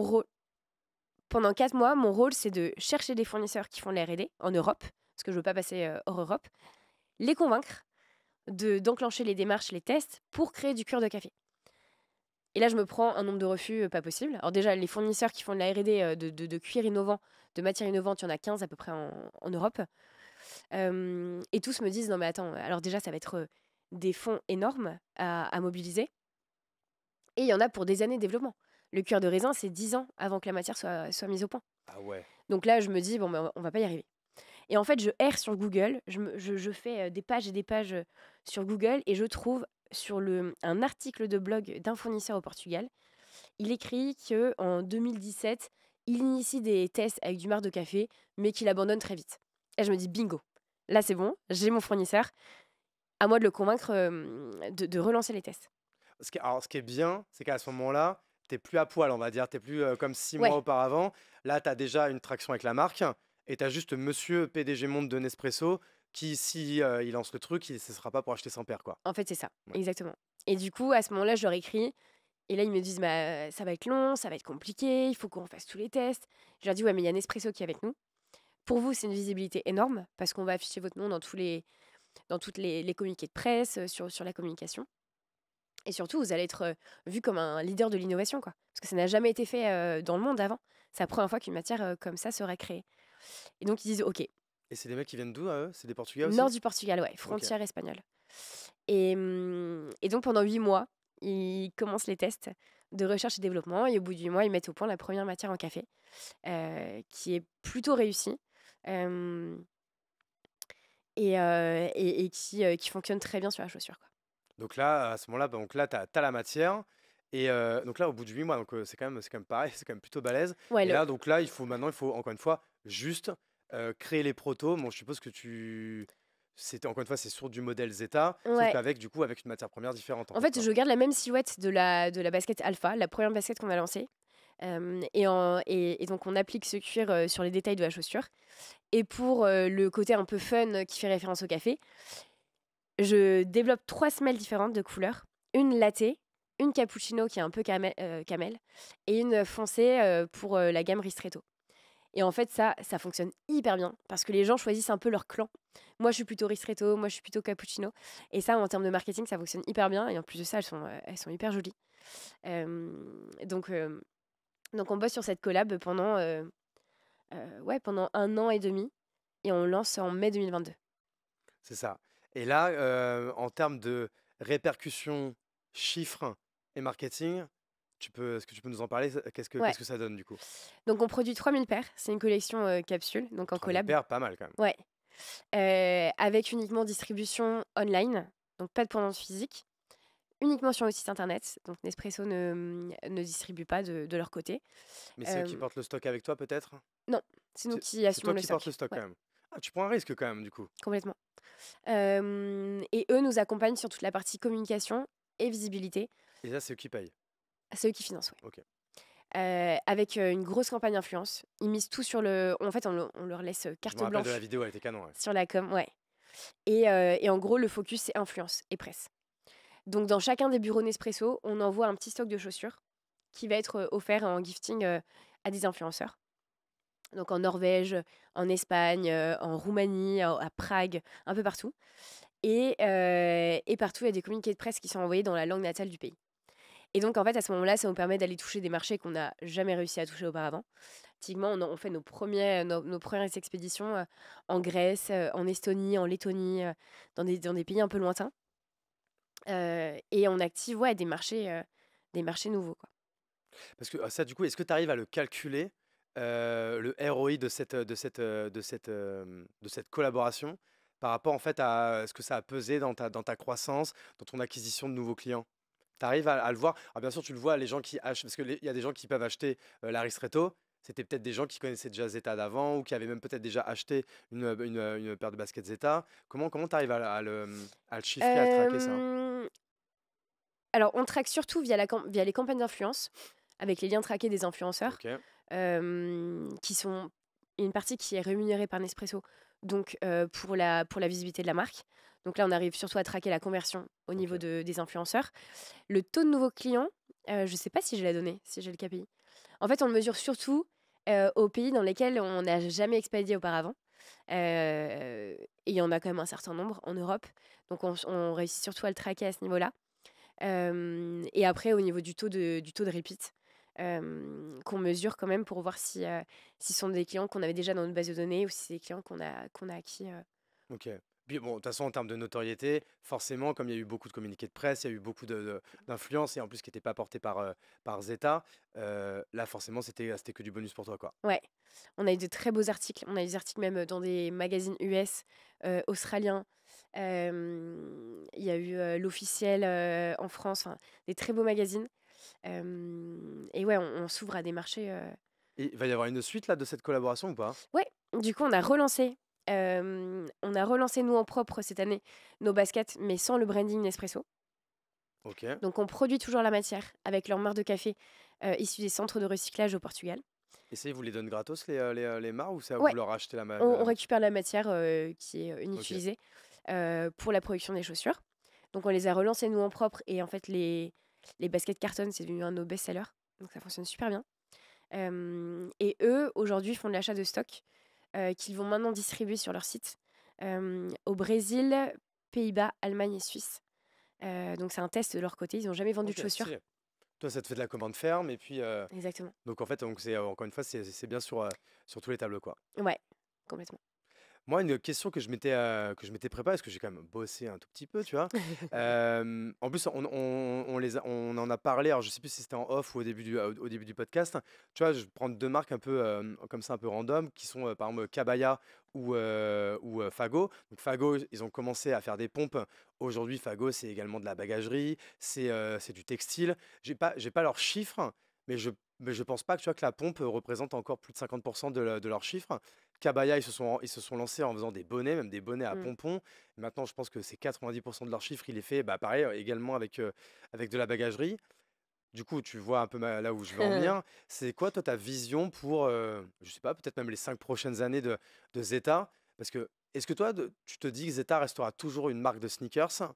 Ou est-ce qu'à un moment donné, Zeta, c'est une marque de mode et du coup, elle va devoir exister au-delà en fait de son produit historique qui est la sneakers, quoi. Ouais, c'est un vrai sujet, c'est une vraie question que je me pose toujours de temps à autre. Mais dans ma tête, c'est assez clair. Je veux que Zeta reste une marque de sneakers et qu'on fasse ce qu'on sait faire de mieux. J'ai pas envie d'aller faire du t-shirt parce que il faut vendre du t-shirt et que ça va nous faire grossir notre CA. C'est pas le but. Des marques de t-shirt éco-responsables, il y en a déjà plein. Et il y a plein de marques qui le font très bien. Je préfère qu'on se centre sur ce qu'on fait de mieux et qu'on maîtrise notre marché plutôt qu'aller faire du t-shirt et d'autres produits annexes dont les gens n'ont pas besoin en fait. Pour autant, il y a quand même pas mal de produits complémentaires qu'on développe. Là, on est sur les chaussettes, les casquettes et les porte-cartes. Porte-cartes en cuir, de café, de raisin, etc. Les chaussettes recyclées. Voilà. Et là, je teste une nouvelle catégorie sur le site au printemps prochain qui s'appellera le Green Market.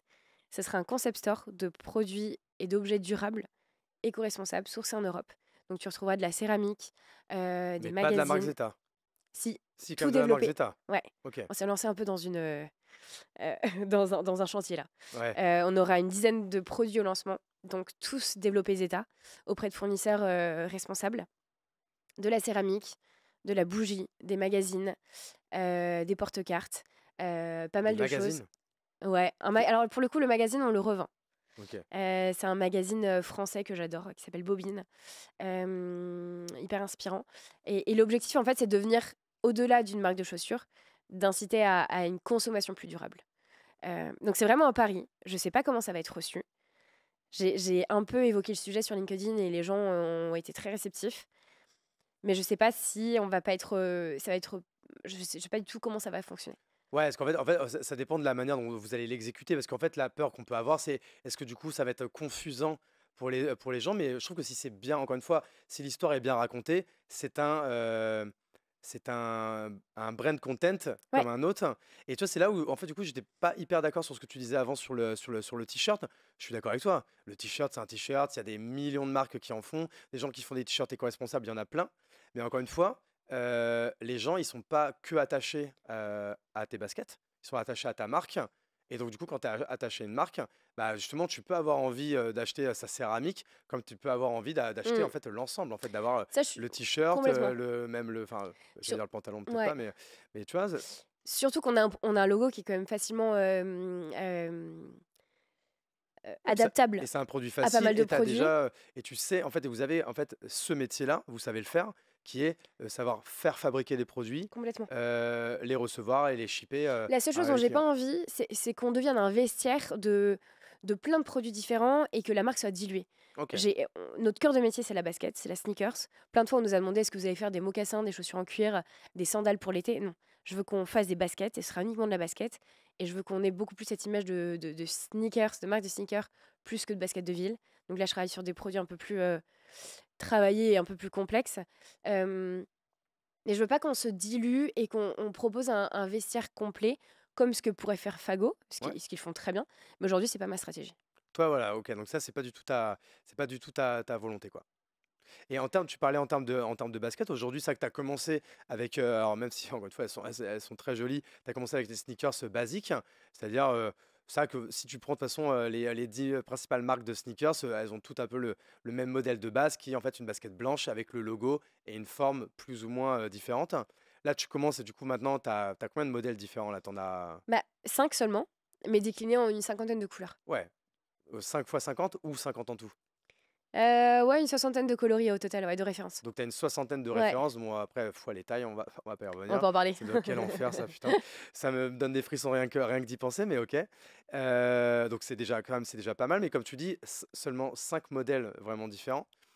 Est-ce que c'est une... Parce que c'est difficile de créer des nouveaux modèles ou c'est une volonté de pas, encore une fois, d'inonder j'allais dire la bibliothèque, non, c'est pas le mot, le La catégorie, répertoire, ouais. non, le... Bon, bref, tu m'as compris. La gamme. La gamme, voilà. Je suis Euh, plus un i- mec du textile, moi je connais plus les mots de vocabulaire.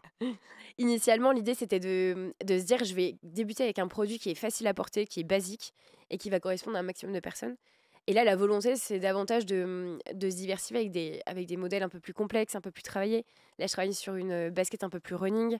J'ai vraiment envie qu'on devienne une marque de sneakers plus qu'une marque de basket de ville.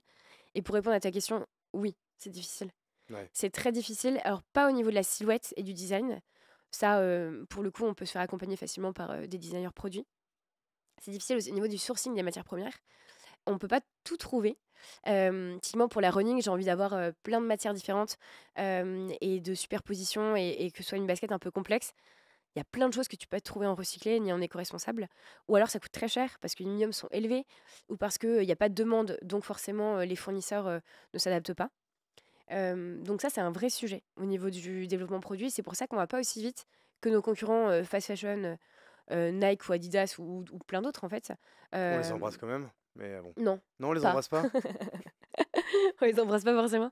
Mais c'est pour ça qu'on va pas aussi vite, ça prend beaucoup plus de temps. Et puis forcément, on n'a pas de designer produit en interne, donc il y a beaucoup de choses et beaucoup de paramètres. Et faire un prototype, ça prend longtemps aussi. Les usines, elles nous mettent pas forcément en priorité. Elles mettent en priorité tout ce qui est déjà acté, tout ce qu'il faut produire. Et tout ce qui est développement de prototype, ça Ouais, arrive après. c'est pas le truc qu'ils Non, préfèrent, parce que c'est compliqué, quoi. c'est complexe, ça prend du temps, il y a des allers-retours pas possibles. Donc ouais, c'est beaucoup plus long que si on faisait faire des protos en Asie, par exemple. Ouais, ça j'entends parce qu'eux, ils sont peut-être aussi plus rodés, quoi. Ils sont Ils hyper ont, ils ont, un, réactifs. ils ont un truc pour les protos. C'est dingue, c'est hyper réactif. Je parlais avec d'autres marques qui fabriquent en Asie, ils ont des protos en 2-3 jours. Ouais, Là ok. où nous, ça peut prendre jusqu'à un mois, Et suivant encore, moi, ça le... va, je trouve. Tu vois, j'aurais Ouais, pensé que c'était encore plus, quoi, tu vois. encore c'est long, hein, quand tu as ton calendrier de production, enfin de lancement produit qui est calé en fonction des saisons, etc. Tu dois composer avec tout ça au quotidien et c'est compliqué. Et là, du coup, par exemple, là, donc là, on est en 2024. Donc là, tu nous as parlé de ce projet-là de Je suis un petit peu running. Par exemple, il y a combien de nouveaux modèles qui sortent cette année?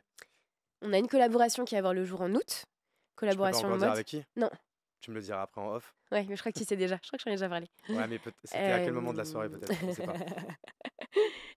Collaboration en août, on a ce modèle de running qui devrait sortir cette année. Et une nouvelle matière inédite qu'on lance début avril. Euh, Le podcast sortira après le 1er avril, donc tu peux dire on du peut coup en ce que c'est. parler. On lance une basket fabriquée à partir de cuir d'olive. Cuir Euh, d'olive, ok, pas Cuir mal. d'olive. Dont la fabrication se fait en Turquie, à Istanbul, à partir des déchets de la production oléicole, donc de la production d'huile d'olive. Et la matière est assez dingue parce qu'on va être les premiers à l'utiliser en Europe. Visiblement, Nike et Puma sont en train de faire des tests, mais pour 2025, ils ont une batterie de tests à faire. Je sais pas ce qui est vrai ou ce qui est pas vrai là-dedans, mais visiblement, il y a quand même des marques qui sont intéressées. Et la matière est incroyable parce que il y a 78% de matière végétale, donc d'olive, dans cette matière-là. Donc 118 quoi? 78% Ah oui, de ok. matière d'olive à l'intérieur. Et elle est ultra résistante. Et c'est pour ça Euh, que tu pars en Turquie demain. Exactement. Enfin, que tu Enfin, devais partir en Turquie demain, je parce que touche c'est du bois. que c'est quoi la story là, un petit peu? C'est quoi? C'est parce que tu vas, ouais, tu vas en train. En fait, chez Zeta, on visite chacun de nos fournisseurs avant de travailler avec lui. Donc ce fournisseur-là, il est situé un peu plus loin que les autres. Il est à Istanbul. Et comme on fait pas les choses comme tout le monde, on va pas aller le voir en avion, on va aller le voir en train. Donc le trajet, c'est Paris-Vienne, Vienne-Sofia et Sofia-Istanbul. Le souci, c'est que le train de demain, donc le Paris-Vienne, est annulé parce que les, euh, les, euh, Cheminot. les cheminots sont en grève. Donc là, ça me bouscule tout mon voyage parce qu'évidemment, j'ai tout programmé en fonction des différents trajets. Et du coup, tu es allé avec tes équipes. Je suppose que vous alliez Ouais, créer du contenu le but, pendant c'est tout le de, en fait, voyage, voilà, de exactement. raconter encore une fois l'histoire pour la communauté, quoi. Pardon. Le but, c'est de filmer en fait pendant le voyage en train, dans l'usine en Turquie, et ensuite de pouvoir raconter tout ça pour le lancement du produit début avril. Parce que là, en fait, là, début avril, c'est quoi? Vous allez carrément lancer le produit? Ouais, Donc là, il y a déjà eu les protos de fait. tout est fait. Le Ah prototype putain. a passé les tests de confort, de solidité. On les a fait tester dans un laboratoire au Portugal. Comment il s'appelle ce produit? C'est la bêta Olea. La bêta? O-L-E-A. Ok, on aime bien. Ça fait penser à l'olive. Ok. Est-ce que tu crois que du coup, tu veux qu'on mette en description un code promo peut-être pour les gens qui vont écouter? Carrément. Genre un truc à moins 10%. On peut Putain, mettre. maintenant que je l'ai dit, il va falloir qu'on le fasse, hein. Du coup, il va falloir que je pense à t'écrire pour que tu me fasses le code Eh promo. ben, on peut dire chapelle 10. Chapelle 10, Ok, 10%. Ok, parfait. on essaiera d'y penser. Je sais pas quelle heure il est. Je regarde quand même. Tu dois partir peut-être à 13h, toi, non? Non, je sais Non. même pas Parce quelle que heure là, il est. il est 13h moins 5. Ah oui. Je sais pas à quelle heure on a commencé, ça fait peut-être plus d'une heure. Mais en fait, en vrai, on a quand même fait un bon tour de tous les sujets dont je voulais qu'on parle. Et ce qui est bien, c'est qu'on a pu rentrer dans le détail pour expliquer, en fait, encore une fois, pas juste décrire, ah, voici ce qu'on a fait, c'est génial, on est les meilleurs. C'est essayer, en fait, à chaque fois de dire, OK, on prend un pas de recul. Qu'est-ce qui a Quelles sont les fonctionné? étapes, voilà, Qu'est-ce qui n'a pas quels sont fonctionné? les facteurs clés de succès qu'on peut Complètement. peut-être reprendre et que ceux qui nous écoutent pourraient recommencer. Mais qu'est-ce qu'on peut te souhaiter là du coup pour 2024 et c'est quoi tes grands objectifs? Je sais pas si tu utilises déjà la méthode des OKR ou quoi, même si on en a beaucoup Hmm, parlé, mais c'est quoi tes 3-4 grands pain points pardon, que tu dois travailler cette année, quoi? ouais, il y en a pas mal. Le premier, c'est le produit. Focus sur le produit et le développement produit, avec vraiment un agrandissement de la gamme pour essayer de toucher une cible beaucoup plus large et réussir à sortir tous les produits que j'ai envie de sortir, et dont cette nouvelle catégorie Green Market. Le deuxième, c'est le sujet du financement. On n'en a pas parlé, mais c'est quand même un sujet, c'est au cœur de la marque. On est autofinancé depuis le début. Oui, parce que c'est vrai que tu es totalement Ouais, rentable depuis le début, complètement. mais je suppose qu'avec la croissance, ça rigole moins peut-être au niveau de la trésor dispo ou quoi. C'est un vrai sujet parce qu'on fait du produit, on est sur un produit sur lequel il y a beaucoup de stocks parce que beaucoup de références et de pointures, donc un BFR important, des stocks immobilisés, donc de la trésor immobilisée. Et aujourd'hui, voilà, on a fait uniquement un emprunt l'année dernière, mais jusqu'à présent, on était autofinancé et on finançait la croissance avec ce qu'on gagnait. Emprunt quoi? Emprunt Euh, bancaire? et du coup, depuis l'année dernière. Mais c'est quoi? C'était avec BPI ou c'est avec la banque? Non, C'est quoi? financement privé, ouais, avec la banque. Ok. Donc là, la question qui se pose aujourd'hui, c'est est-ce qu'on va chercher des fonds auprès de BPI? Probablement. Est-ce qu'on ouvre le capital? Peut-être. Ah, ça serait un sujet ça. C'est un vrai sujet. Ok, bah, tu vois, c'est marrant parce que tu vois, on en avait Non, on en a jamais pas parlé. parlé. Mais ça, c'est un truc que toi, tu devais. Parce que ça, en fait, c'est psychologiquement et même en termes d'ADN, ça voudrait dire beaucoup de choses. Parce qu'aujourd'hui, toi, tu possèdes 100% de ta boîte. Ça fait 4 ans. Donc, ça, si tu faisais ce choix, ce serait quand même pas un choix anodin, quoi. C'est une question que je me suis souvent posée et à laquelle la réponse était toujours non. Parce que j'aime être seule décisionnaire et je sais exactement où je vais. Aujourd'hui, le sujet, c'est qu'il y a énormément de concurrence et d'autres marques qui se créent, qui lèvent des fonds rapidement et qui du coup vont plus vite que nous. Et on est sur un produit pour lequel on a besoin d'un BFR important et donc sur lequel on n'a pas forcément le choix. Donc j'ai pas envie de prendre de risques et de faire prendre de risques à la marque sur des sujets par rapport à des sujets de financement. Donc je me pose la question aujourd'hui pour pouvoir accélérer la croissance. Il y a les sujets d'acquisition aussi. Sur Avec du coup les l'acquisition, budgets qui augmentent, les CAC qui augmentent. ouais, C'est, complètement. tout ça, ça veut dire qu'à un moment Et donné, les marges qui il faut de réduisent. l'oseille si tu veux continuer à avoir ce même trend de croissance. Ou alors, tu acceptes de stagner, mais bon, je pense pas que ce soit ton but, quoi. Bah, la mission, c'est de convaincre un maximum de personnes et d'aller chercher des marchés aussi autres. Donc ouais, la question, c'est pas de faire une croissance modérée, c'est d'y aller vraiment. Parce que le chiffre d'affaires de Zeta, ça, on n'en a pas parlé. Tu le dis ou il est public ou Ouais, pas? ouais, complètement. On a clôturé à 1 million. 1 million et quelques, ok. 1 million 100, ouais. Et rentable, du coup. Ouais. Et du coup, pour la deuxième année consécutive, tu as 2 bilans pour l'instant. 3. 3 bilans déjà, ok. 3 bilans. Pas mal, on aime bien. Donc ça, c'est l'un des gros enjeux. Ouais. Tu as peut-être des enjeux RH aussi. Il y a les enjeux RH, il y a des enjeux donc consolider l'équipe, pardon. Et il y a des enjeux export. L'un des gros sujets, c'est aller ou pas aux US. Aujourd'hui, on n'y va pas parce que on a énormément de demandes en B2C, en B2B, sur les réseaux de boutiques qui voudraient nous distribuer. Le sujet, c'est qu'on ne fait pas d'expédition par avion. Donc aujourd'hui, on se refuse d'expédier nos produits par expédition individuelle parce que c'est ce qui est le plus polluant. Ça représente 30% du bilan carbone d'un produit. Donc c'est tout simplement impensable quand tu as réfléchi à un produit en circuit court. Mais du coup, on a de la demande là-bas à laquelle on ne peut pas répondre. Donc c'est extrêmement frustrant. Il faudrait produire là-bas, en fait. En fait, ce serait trop compliqué de tout réorganiser au niveau de la chaîne de production. Ouais. Donc l'idée, ce serait de transporter les chaussures par voilier. Donc zéro carbone d'émission. Il y a différents voiliers qui le font. Depuis Bayonne jusqu'à New York. Sympa.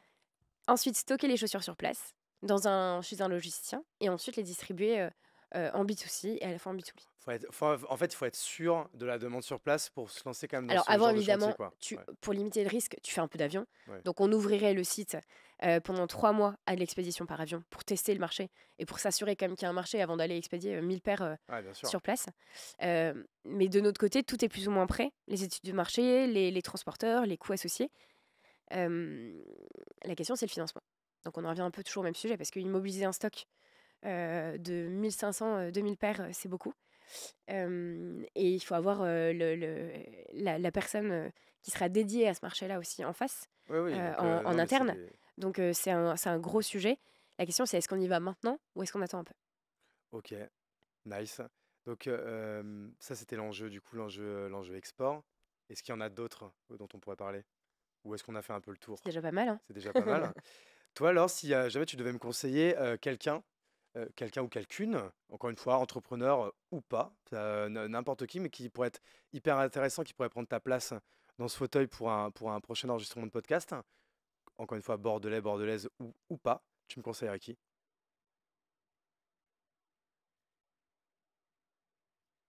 Faudrait que je la pose en amont, ça, aux gens, parce qu'à chaque fois, il y a toujours un Mais j'en petit ai blanc. plusieurs. J'essaie de voir qui est-ce que j'aimerais bien écouter. En vrai, si tu veux en donner 2 ou 3, ça me dérange pas. Je pense que j'aimerais bien écouter, mais on en parlait tout à l'heure, Alyosha de Ziggy. Parce que Alyosha, on le voit pas souvent apparaître, on le voit pas souvent prendre la parole, un petit peu sur LinkedIn. Et en fait, il a fait quelque chose que j'adore. Il a ouvert son capital à son usine de production. Et c'est quelque chose qui est hyper intéressant et qui est pas très commun. Et je pense que j'aimerais bien l'écouter parler là-dessus Donc et tout ce que ça lui a Alyosha de la apporté. marque Ziggy, qui est donc Ouais, du coup de la nourriture pour chat. Et exactement. c'est très marrant en fait la phrase que tu viens de dire, parce que j'ai failli te la poser tout à l'heure. Déjà, parce qu'à un moment donné, tu as pensé en fait à mettre l'usine dans le capital. Et en plus, c'est marrant parce qu'aujourd'hui, là, j'ai des chaussettes Archiduchesse. Donc ceux qui Ouais, sont sur YouTube, du coup, le voient. Et en fait, Archiduchesse, c'est une marque de chaussettes made in France qui avait été montée à l'époque par un entrepreneur que j'adore, qui est ma première star, qui s'appelle Patrice Cassard. En plus, ça rime. Qui avait été le fondateur d'une marque de t-shirt qui s'appelait La Fraise, qu'il avait revendu 1,5 million à Spreadshirt. Ensuite, il s'était barré, il était revenu, il monte Archiduchesse tout seul. Et du coup, en fait, avec un producteur qui s'appelle Brousseau. bah oui, Euh, Brousse Textile, ouais. Tu connais Ouais, Brousseau Textile, très bien. voilà, qui est le leader de La la référence chaussette dans la chaussette. made in France en France. Et que Brousseau qui s'est largement fait connaître à l'époque avec Archiduchesse, Ouais, qui était la première vraie marque et tout. complètement. Et je crois que Brousseau avait des parts dans Mm, Archiduchesse qui a été revendu après, je crois, 600 000 euros au bout de 2 ans et demi ou 2 ans et demi, 3 ans de la ouais, marque, quoi. Donc ouais, du coup, ouais, c'est des choses c'est qui se font complètement. et qui du coup, en fait, ça, en termes d'esprit, c'est hyper sain. Parce que Bien du sûr, coup, c'est plus un fournisseur ou même un simple c'est un partenaire, ça devient partenaire. un associé, Ouais, quoi. un associé. Et puis en fait, tu te dis que bah, typiquement tous ces retards de production, tous les délais de production, etc., on va dire que l'usine va essayer de les réduire au maximum Et les facilités parce de que, paiement aussi. ouais, et facilité de paiement aussi, parce qu'en fait, ça va dans son sens. Ouais. Finalement, la rentabilité, elle est commune à toutes les parties. Et ouais, je pense qu'il y a une vraie cohésion qui se crée quand tu fais ça. Et ça peut être que bénéfique. Donc en effet, quand il m'en a parlé, je me suis dit, mais pourquoi pas? Ça peut être une idée. Ok, bah écoute, on suivra ça en tout cas de très près. Merci beaucoup, là. Merci à toi pour L'exercice l'invitation. était sympa parce que c'est vrai que bon, ça s'est quand même un peu vu, c'est qu'on quand même on se connaît quand même très très bien. Mais j'avoue que c'était facile en fait de se mettre dans la peau du mec qui te découvre Je pense que et qui essaie de poser les bonnes questions, c'est quoi. vrai qu'on on parle depuis longtemps et on se connaît bien. Je Ouais. suis sûre qu'il y a plein de choses finalement que tu sais pas, dont on parle pas. Mais c'est vrai, en fait, ça, c'est un sujet intéressant dont on parle souvent entre nous. C'est qu'au début, nous, on s'est connus bah, dans le cadre du Poney Club, parce que Laure fait partie des 8 premières personnes C'est vrai, qui étaient du dans le Poney noyau. Club. Et au début, on avait créé un peu ce club, bah, justement pour parler entrepreneuriat, parce qu'en fait, c'était notre seule soupape où on pouvait parler d'entrepreneuriat avec Ouais. d'autres entrepreneurs. Mais en fait, ce qui est marrant, c'est qu'en fait, très vite, on s'est mis en fait à plus du tout parler d'entrepreneuriat. Aujourd'hui, quand on se Et retrouve, on parle de nos vies et ouais. de nos sujets du moment, mais on évite un peu le sujet entrepreneuriat, ce qui est pas plus mal. Mmh. Parce Mais que, voilà, on parle d'entrepreneuriat, mais par rapport en fait à des sujets peut-être presque plus ouais, psychologiques. complètement. Tu vois, on parle des angoisses qu'on peut avoir et des fois ça fait plaisir de se dire, tu sais, moi des fois je suis là, j'angoisse là-dessus, ah ouais, moi aussi et tout, et C'est on vrai se que sent ça, on moins en a seul et tout, souvent et c'est ça parlé, qui est ouais. sympa, quoi. Ouais, trop En tout cas, chouette. merci beaucoup, Laure. Merci Hugo. C'était très cool. Moi, je vais également remercier nos hôtes du jour. Donc, mon ami David Bonhomme à Bordeaux qui nous invite dans ce super studio qui s'appelle Le Garage. Voilà, s'il y a d'autres entrepreneurs qui veulent avoir des infos là-dessus, ils peuvent me contacter ou contacter directement David Bonhomme sur LinkedIn. Je crois que j'ai un sponsor aussi sur ce podcast. Sur cet épisode, oui, le sponsor c'est Pipedrive. Donc du coup, on va également les remercier, le CRM Pipedrive. On les embrasse. Merci beaucoup, Laure. Merci Merci à Hugo. tous d'avoir écouté jusque-là. Mettez 5 étoiles si vous écoutez en audio, évidemment. J'allais dire pouce en l'air, mais ça se dit plus sur YouTube. On Ouais, like. thumbs up, si tu peux le dire encore, je pense. Ouais, ça se dit encore. Ouais, tu Bon, peux. en fait, tout ça, tous ces trucs gentils qui coûtent rien, qui sont gratuits, nous, ça On nous prend. aide à exister dans cette jungle du podcast. Merci à tous et à très très À bientôt. bientôt. Ciao. Allez, ciao, ciao.